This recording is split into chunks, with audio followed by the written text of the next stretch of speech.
trouve pas que la démocratie, la pleine démocratie, comme on la pratique en France et aux États-Unis, elle serait la chose appropriée au Congo, parce que nous avons cette diversité, cette complexité des cultures chez nous. Vous savez, on a divisé les régions en 26, mais contrairement, par exemple, aux États-Unis qui ont, je ne sais pas combien d'États, 53 États ou quoi, contrairement aux États-Unis, ce sont différentes tribus qui sont là. On a plus de 200 tribus qui sont là, qui parlent des langues même différentes. Or, bon, vous voyez un peu, nous sommes dans cette cacophonie-là où nous devons amener les gens à se mettre ensemble. Et je pense qu'on devrait avoir une politique vraiment dure pour forcer cette cohésion nationale, pour forcer cette solidarité, pour forcer que tout le monde puisse regarder dans la même direction par rapport, n'est-ce pas, aux obstacles que j'ai cités ici, que de l'interférence des enjeux, des interférences des forces extérieures. Donc devant ce challenge-là, nous devions avoir un peu un langage commun. Et pour préserver ce langage commun, le multipartisme ne favorise pas d'avoir un langage commun. Bon, malheureusement, on se retrouve dans cette situation parce que c'est encore le dictat de l'extérieur qui a fait que beaucoup de gens meurent dans ça en disant, bon, nous devons avoir la démocratie et le multipartisme. Mais moi, je pense, à la limite, on pouvait avoir un multipartisme très limité. Par exemple, le multipartisme avec 2 partis comme aux États-Unis, ça aurait permis d'empêcher la corruption politique telle que nous la connaissons aujourd'hui. Parce que, parlant de la corruption politique, je voulais rentrer à cet élément en disant ceci.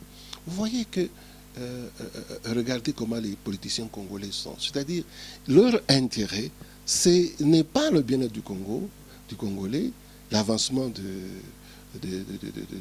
notre pays, mais c'est la préoccupation en tant que politicien à se retrouver toujours dans le noyau des gens qui dirigent. C'est-à-dire qu'ils sont prêts à faire n'importe quoi pour sortir d'un parti à l'autre, pour changer de direction à tout moment, changer d'opinion comme des femmes prostituées, ne pas avoir finalement d'opinion, mais chercher seulement à se positionner d'une façon ou d'une autre et se retrouver et être à la mangeoire. C'est ça la politique chez nous. Donc il y a cette corruption-là. Alors ce sont des gens, quand on fait des coups comme celui que je viens de donner la probabilité avec cette histoire d'Antonov. Ce sont des gens qui auraient même souhaité une telle chose pour qu'ils puissent se retrouver à la mangeoire. Parce que pour eux, perdre un homme cher, un leader vraiment cher comme les Félix, comme on en a perdu avec le roi Kabila, on a perdu les gens comme Lumumba, ça leur importe peu, tant qu'ils peuvent satisfaire les forces extérieures et tant qu'ils peuvent satisfaire leur soif et leur égoïsme, leur soif de pouvoir et de pouvoir égoïste. Bon, voilà un peu la corruption qu'il y a. Vous m'avez posé la question des gens de la Mouka, mais je dis que dans le chef des gens de la Mouka, je ne vois pas les gens qui ont cette conscience qui va au-delà de trouver une solution commune par rapport aux influences extérieures.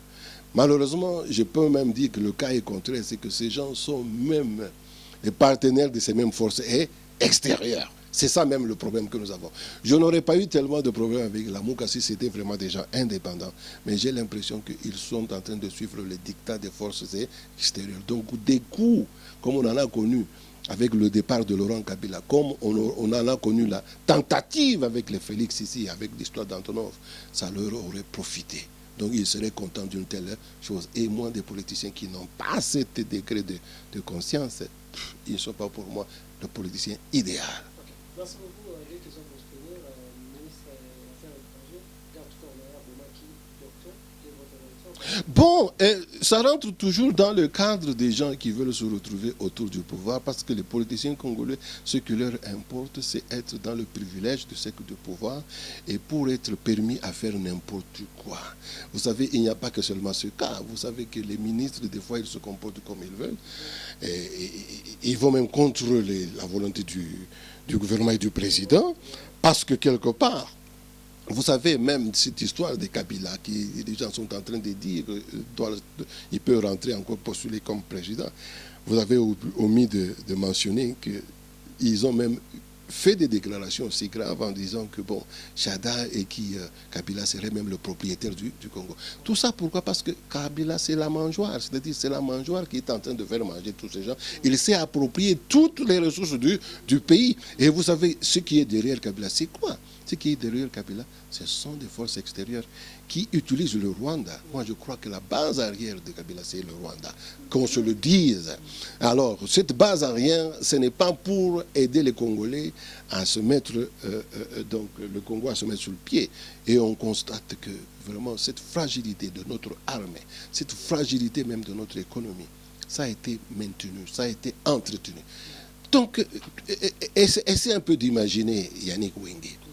Tout ce temps ici, à Tabalobaka, Toloba même un peu en Lingala, place lokola Kanko Koloba, Kanchachi, et ça pembeni résidence présidentielle, Talaka Kandenge, place où on est là qui Zangaki Mai, Zangaki électricité, Zangaki Nata, Bandako descend. Ces gens étaient abandonnés à eux-mêmes, alors que les politiciens qui étaient à Kinshasa, qui habitent Kinshasa, si vous allez à Kinshasa, vous allez voir des mentions, des bâtiments construits par les gens du pouvoir. Ils se sont énormément enrichis en appauvrissant le peuple contre lequel ils ont tourné le dos.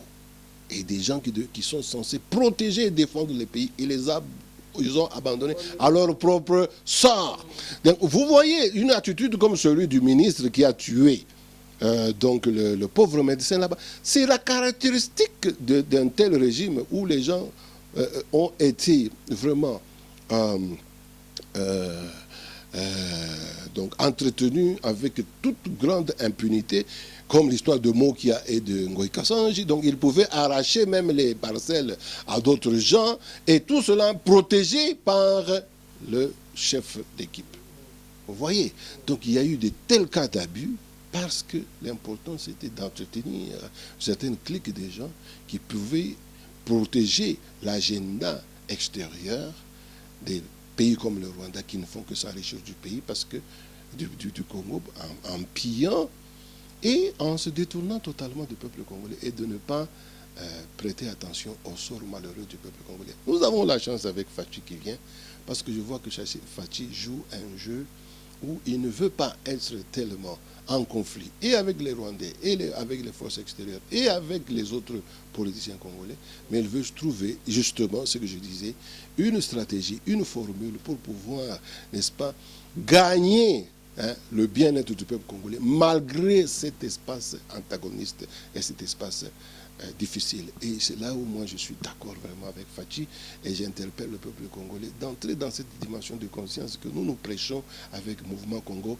Paradis, de comprendre que nous avons ces ennemis des forces extérieures qui ont fait que le Rwanda puisse former des rebelles, le Ouganda puisse former des rebelles qui vont au Congo, qui tuent et qui sont impunis. Et personne au niveau des Nations Unies, personne sur la scène internationale n'interpelle ou ne traduit en justice ces pays qui sont coupables. Donc vous voyez que devant ces réalités, notre peuple congolais, on ne doit pas se faire la guerre. On doit s'aimer, on doit trouver une formule de solidarité au-delà pour contourner toutes ces manipulations des forces extérieures. Voilà ça, c'est ma position avec le mouvement Congo Paradis. C'est pourquoi des choses comme les Boketchu qui sont en train de chercher, je ne sais pas, pour justifier leur refuge en Europe, et qui compromettent même cette solidarité dont je suis en train de parler, que je cherche à promouvoir, comme nous avons cherché à soutenir cette... comment je dirais, cette coalition, parce que nous avions voulu donner la chance en disant, bon, il y a cette possibilité que nous puissions, nous, peuple congolais, être solidaires dans cette conscience de comprendre que nous devons contourner l'ingérence étrangère en trouvant une formule propre au Congo. Il n'est pas encore trop tard. J'interpelle les gens comme les PPRD, FCC et le président Kabila de ne pas rentrer à ce qu'il a vomi. Si vraiment il a été honnête en facilitant la transition de pouvoir, qui ne puisse pas regarder derrière. Parce que vous savez, c'est ce que Mobutu a fait. Il avait fait une chose de son contraire, et nous connaissons tous le sort de Mobutu. Alors que Mobutu, quand il avait organisé même la conférence nationale, il y avait cette volonté de pouvoir réellement partir et de faciliter la transition. Mais il y a des gens comme les Ngwanda et d'autres qui le louait, qui ne cessait de le louer, comme nous voyons aujourd'hui les Chadari et les autres qui font à Kabila. Et je pense que Kabila commettrait une grande erreur. S'il y avait cette intention en lui, vraiment, il est grand temps qu'il puisse vraiment changer avant qu'il ne soit trop tard. J'encourage vraiment Kabila à regarder dans la bonne direction, à ne pas se perdre. Mais aussi, c'est une interpellation à l'égard des Rwandais. Je pense que le président Félix Tshisekedi a donné une formule qui est vraiment bonne pour la région en disant nous devons avoir des relations où il y a le gagnant-gagnant.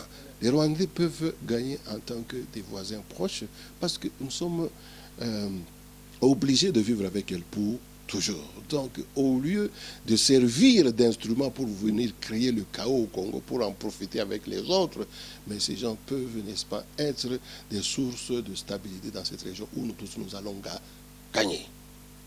Merci beaucoup par rapport à John Chibangu, écoute, moi je salue vraiment, moi je connais personnellement mon jeune frère là-bas, Chibangu, et je pense que ça vient au bon moment. Et à l'époque, quand j'étais à Kinshasa, il était en prison, j'avais même eu l'occasion de parler avec lui au téléphone, mais écoutez, moi ma position, je suis un simple activiste politicien, je ne pouvais influencer en rien son sort pour qu'il quitte la prison, mais la nouvelle qu'il sera libéré bientôt, ça m'a vraiment rempli de joie et je salue mon jeune frère Chibangu et je lui souhaite vraiment la bonne chance de pouvoir réintégrer si possible notre armée, parce qu'en ce moment, des personnes comme lui, le président Fachi en a besoin. Parce que vous vous rappelez du contexte du départ de John Chibangu de l'armée. John Chibangu, c'était parmi les rares officiers qui avaient dit non aux Rwandais, parce que les Rwandais avaient vraiment pris en main même le contrôle de nos forces armées. C'est le cas de Kananga, où c'est les Rwandais qui faisaient la loi.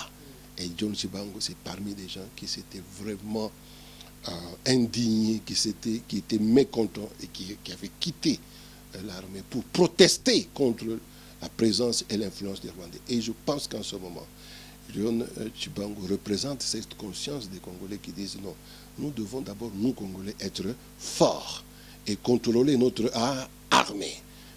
Et je pense que c'est vraiment un très bon signe. Je salue cette décision du chef de l'État et je dis bonne chance et courage. Et j'ai tous les soutiens pour John Chibangu, ainsi que tous ceux qui le suivent derrière. En tout cas, c'est là mon opinion. Voilà, Yannick Wenge.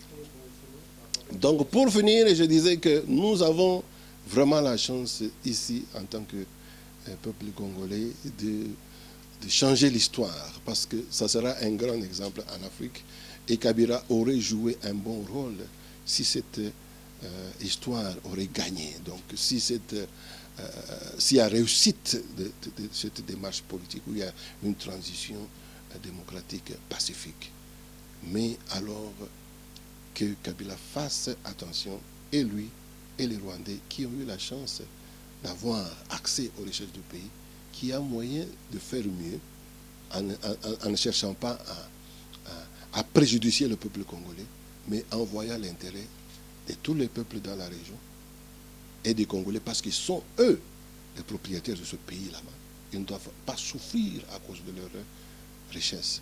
Donc, c'est une interpellation envers les gens aussi des peuples perdus de revenir à la raison, de ne pas mettre le pays en danger inutilement en cherchant à porter atteinte à Félix, qui constitue vraiment un espoir pour le peuple congolais. Donc, il n'est pas encore trop tard, malgré cette mauvaise histoire qui plane toujours sur nous.